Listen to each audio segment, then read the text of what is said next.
چلیے آج بات کرتے ہیں ایک ایسی جگہ کی جسے ہم سب جانتے ہیں یا کم از کم ہم سمجھتے ہیں کہ ہم جانتے ہیں، لائبریری کی۔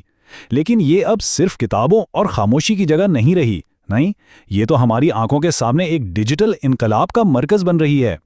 اور یہیں پر ایک بہت بڑا سوال پیدا ہوتا ہے، بھئی جب دنیا کی ہر معلومات، ہر کتاب، ہر چیز بس ایک کلک کی دوری پر ہو، تو پھر کتابوں کی ان عمارتوں کی کیا واقعی کوئی ضرورت باقی ہے؟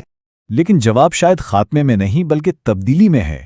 لائبریریاں ختم نہیں ہو رہیں، وہ تو ایوالو ہو رہی ہیں، بالکل ایک تتنی کی طرح جو اپنے پرانے خول سے نکل کر ایک بالکل نئی، زیادہ طاقتور شکل اختیار کر لیتی ہے۔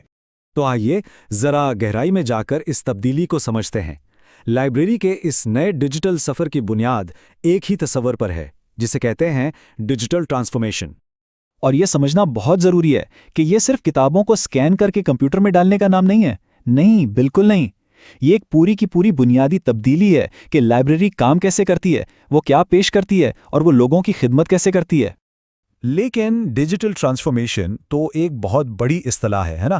ایک لائبریری کے لیے اس کا اصل مطلب کیا ہے؟ آخر وہ کون سی چیزیں ہیں جو مل کر اس پوری تبدیلی کو جنم دیتی ہیں؟ آئیے ان پر ایک نظر ڈالتے ہیں۔ دیکھیے، یہ صرف ٹیکنالوجی کا کھیل نہیں ہے، یہ ادارے کی ثقافت اور سوچ میں ایک گہری تبدیلی ہے۔ یعنی مصنوعی ذہانت کو اپنانے سے لے کر عملے کو نئی مہارتیں سکھانے تک ہر پہلو اس میں شامل ہے۔ یہ ایک مکمل پیکیج ہے۔ اچھا، یہ سب باتیں تو ٹھیک ہیں، لیکن عملی طور پر یہ سب کچھ کیسا لگتا ہے؟ آئیے دیکھتے ہیں کہ اس ڈیجیٹل شفٹ نے لائبریری کے دو سب سے اہم ستونوں کو، یعنی اس کے مجموعوں اور اس کی خدمات کو، کیسے بالکل نیا روپ دے دیا ہے۔ کلیکشنز کی دنیا تو سمجھیں پوری طرح بدل گئی ہے۔ جہاں پہلے صرف فزیکل کتابیں اور رسالے تھے، اب وہاں ebooks, online databases اور ملٹی میڈیا وسائل کا ایک نہ ختم ہونے والا سمندر ہے۔ اور سب سے بڑی بات، یہ سب کچھ کہیں سے بھی کسی بھی وقت دستیاب ہے۔ اور یہی کہانی خدمات میں بھی دہرائی گئی ہے۔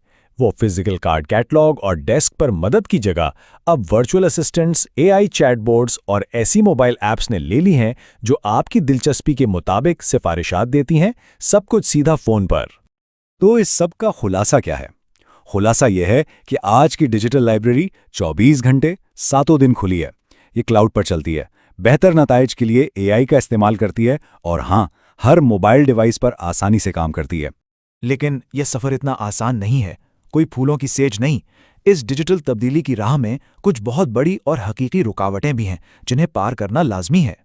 سب سے پہلی اور شاید سب سے بڑی رکاوٹ پیسہ۔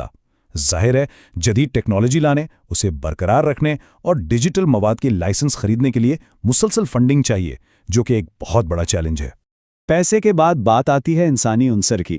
لائبریری کے عملے کو ان نئے ٹولز میں مہارت حاصل کرنے کے لیے مستقل ٹریننگ کی ضرورت ہوتی ہے، تاکہ وہ آگے لوگوں کی صحیح معنوں میں مدد کر سکیں۔ اور یہ ایک بہت ہی اہم نقطہ ہے۔ سوچئے، اگر لائبریری پوری طرح ڈیجیٹل ہو جائے تو ان لوگوں کا کیا بنے گا جن کے پاس نہ تو اچھا انٹرنیٹ ہے اور نہ ہی کوئی اسمارٹ فون یا کمپیوٹر؟ اس ڈیجیٹل تقسیم کو ختم کرنا سب کے لیے برابر رسائی کو یقینی بنانے کے لیے انتہائی ضروری ہے۔ ان بڑی رکاوٹوں کے علاوہ ڈیٹا پرائیویسی اور سیکیورٹی جیسے خدشات، کاپی رائٹ کے پیچیدہ قوانین، اور ہاں، بعض اوقات ادارے کے اندر سے ہی تبدیلی کے خلاف مزاحمت جیسے مسائل بھی سر اٹھاتے ہیں۔ تو اتنے سارے چیلنجز کو دیکھ کر ایک سوال تو ذہن میں آتا ہے کہ آخر اتنی محنت کی ہی کیوں جا رہی ہے؟ آخر اس تبدیلی کا مقصد کیا ہے اور یہ اتنی اہم کیوں ہے؟ اور جواب یہ ہے کہ آخر میں یہ سب کچھ لائبریری کی بنیادی مشن کو پورا کرنے کے لیے ہے۔ ٹیکنالوجی تو صرف ایک ذریعہ ہے، ایک ٹول ہے۔ اصل مقصد علم تک رسائی کو بہتر بنانا، جدید تحقیق کی حمایت کرنا، اور سب سے بڑھ کر اس ڈیجیٹل دور میں لائبریری کو ایک اہم اور متعلقہ ادارے کے طور پر زندہ رکھنا ہے۔ تو آخر میں ایک سوال سب کے لیے، ٹیکنالوجی کے اس تمام امتزاج کے بیچ آخر وہ کون سا انسانی پہلو ہے جو لائبریری کو ایک خاص جگہ بناتا ہے؟ وہ کون سا عنصر ہے جسے ہمیں ہر حال میں محفوظ رکھنا چاہیے؟ اس پر سوچیے گا ضرور۔